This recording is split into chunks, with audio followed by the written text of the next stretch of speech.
Tribe K submission matrix. All right. In the submission matrix, we have two basic themes within all the submissions, and that is fast and slow variations to all of them.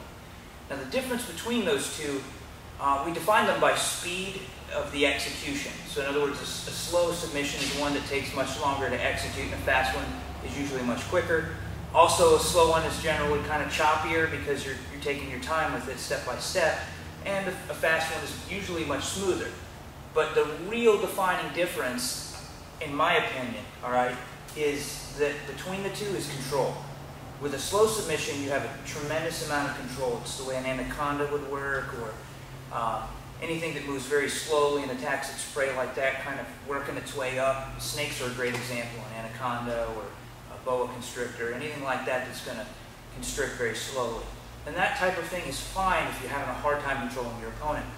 The other way, the fast way, is generally has much less control, but again, if you can outmaneuver the guy quicker or set him up by faking him, he pushes one way and you go the exact other, you're going to get him very quickly, and it's going to be very, very painful and very, very fast. So there also can be dangerous in that sense in training because you have to be careful. It's hard when you start getting a lot of momentum and doing a lock like that and you catch somebody with it real hard, because if they're stupid and try to pull out of it or something, they're going to hurt themselves even more because it kind of compounds the lock. Generally, when they try to pull out, they go in the opposite direction of the pain, and that can actually set it on even harder.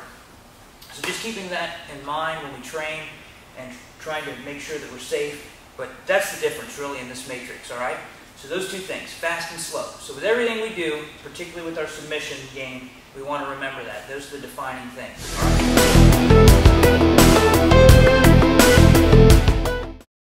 Okay guys, you'll notice as we start to secure the arm here, we go over the elbow. Then we secure the collar. Then we're going to secure our opponent's shoulder with our knee. And we're going to shift our hips offline in just a second here using our far leg. And as we do that, we'll then put our leg over. Notice we do not push our opponent away from us when we do this. We hold him in tightly and finish the submission. Now again, we secure the opponent's elbow with our arm. This is a very good way to keep him from pulling the arm out. We grab the collar to pull him down in towards us so he can't get away. Then as we put our foot on his hip and secure his shoulder with our knee, that also helps him from pulling the arm out. Then we slide over, again offsetting the body and finishing the submission. Now you'll notice as we do that, it's important to offset the body in order to get the lock correctly. So we insert our arm again over the top, a little quicker this time as we go, grabbing the collar, keeping everything in nice and tight, and there we go, finishing the submission. This is definitely a little bit slower of an arm bar to do because it's step by step, but it does help us to secure the opponent and to almost guarantee the submission.